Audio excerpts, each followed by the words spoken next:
Reactor online. Sensors online. Weapons online. All systems nominal. Hey everyone, B1B Flyer here, and I'm going to show you how to make your own space station bases. You need to start out with a flat hex base, metal, plastic, or if you've taken a normal hex base and filled in the recessed area, that'll work just fine. In this example here, I've already started on this larger base with some of these other bits and pieces. You can use Plastruct components from railroad kits or hobby stores.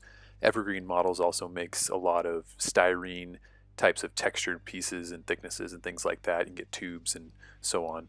I've also got coffee stirrers, cable caps. You can also use brass tubing, aluminum tubing. You can get these in bags or in gross containers on eBay. Those are available as well. They work great. You can bend the wires and stuff. One thing I wanted to cover before we got too into this is that what do you do with a mech that doesn't have a flat foot base? So in this case, this one had a big oval attached to it, which I cut off and then placed inside in a square enclosure to make it look more like it's a outcropping on the space station base. And then I made it work into this base by cutting around it to make it look more like it was part of the top. So your challenge would be is if you're not using a mech without a attached base is that you'll have to cut those off. I find it's really helpful to mark off the base where the feet will be contacting with like a Sharpie or a pen, just to give myself an idea of where I do or don't want to add certain things that I'm putting on the base. Once you've started getting your pieces cut out, I just use liquid super glue to attach them. You want to let it cure for a little bit so you can work on a few bases at once to help that out. Use clamps, things like that. Just press it down where you want it to be, let it set. It'll usually grab fairly quickly, as well as styrene to styrene will take an instant bond, so be careful with that. Starting to add the bits and pieces that add a little bit vertical elements to the base so that it looks a little bit interesting. And one thing I did want to mention is you can see I've got a basically perpendicular angle to the front of the base, the way the mech's going to be facing. Try to avoid that on every single base, just so that it doesn't look like they're all uniform. The angled variety and randomness will make the bases look much more realistic so that the mech isn't running parallel to the lines of pipes and panels every single time, no matter which one you have. This is where the flush cutters are useful as well, to just reach up to the edge and trim off most of it. I also like to use a file to take some of that material off once the glue is cured. Keep working with the bits and pieces that you have, measure and place your miniature and see if it's getting what you want to get. But it's really just a step-by-step process that is really just adding a bunch of material to the base until you're happy with it. If you get anything that you don't like, you can usually take it off fairly easily, especially if you haven't let it set too long. Here I'm just adding a last little bit of model railroad. It's an I-beam type of material, plastic piece from Plastruct, just to add a little bit of something different other than flat surfaces. Once you've got it finished and you've got your pins and your miniatures set and everything is lined up the way you want, you're ready to move on to the next step, which is clean up the edges and get ready for paint. I made a few extra bases while I was making this other one. It's more efficient that way, and I recommend you try the same thing. Let's move on to getting these bases painted. Since we'll be working in gray for space stations and spaceship type bases, I primed it in black. I used my airbrush, but any black primer will work just fine. I used Delta Ceramcoat Rain Gray as well as some white to lay down the base colors of these bases. I used my airbrush, but that doesn't mean you can't use your brush. You won't get the same type of fade when it comes to using the white in with the gray to get that lighter effect, but if you use the white mixed with some of the gray, you can get some streakiness and some weathered effects right off the bat using a brush. To add the letters to the flat areas, I used Secret Weapon Tire Black. Used my airbrush to stencil them on, and it's just a simple regular stencil you would get at any stationery section of a store or hobby store. It's really cheap. All I did was mask off the areas that I wanted to use, and it works best on areas that you can easily fit the stencil in and get it as perfectly flat. I've added decals, and then I've clear coated with a airbrush, but you could also use an aerosol can to protect everything underneath the paint, because now we're getting set up to do a wash and to enhance all the shadows and add a worn and weathered effect. For the wash itself, I'm using Army Painter Quick Shade Dark Tone along with some of their mixing medium in about a 2-to-1 mixed ratio. I find that works really well for not getting too dark and still having the nice properties of not leaving too many coffee stains in the open areas. Using a natural hair brush, I'm going to apply wash over the entire base.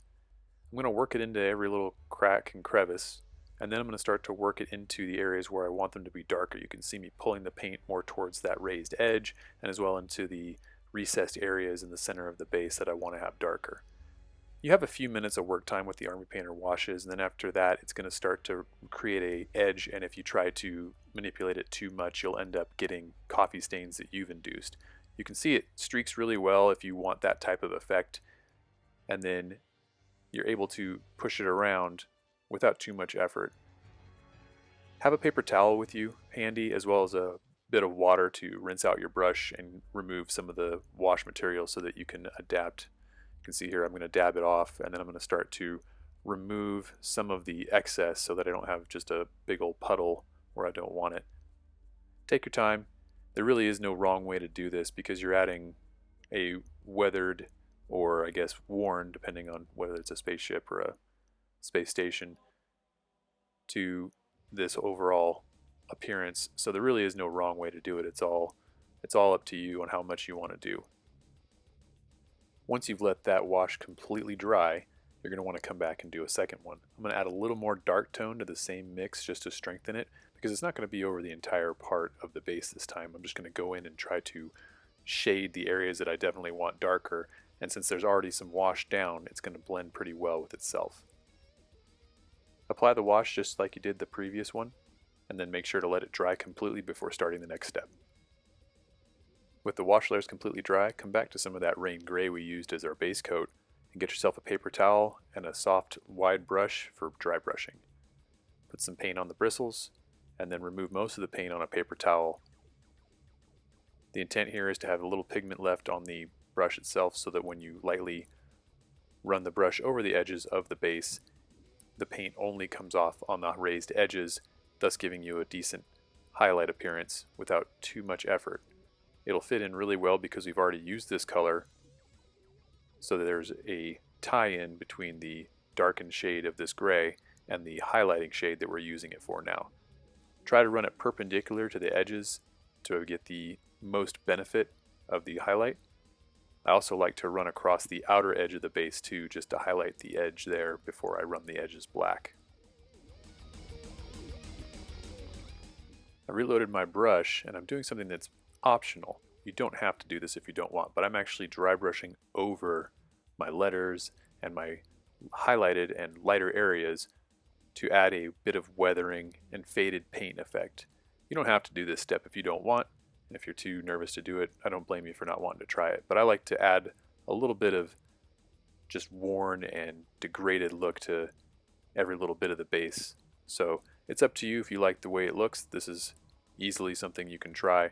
You can also try in just one little area and see if you like it, and if not, if you're fast enough, you could take a moistened paper towel and potentially wipe most of it away if you're not happy with the result. Now we're going to use a lighter gray. I'm using Game Color Stonewall Gray. You can see how much lighter it is than the rain gray. And I'm going to dry brush in the exact same way as I did before, only this time I'm not going to hit every single area. I'm just going to hit the highest areas that I want to have the brightest effect. I'm using very little brush pressure. You don't need to push really hard to get the dry brush effect and have the paint come off on the raised areas. I'm just adding it where I think it'll look good.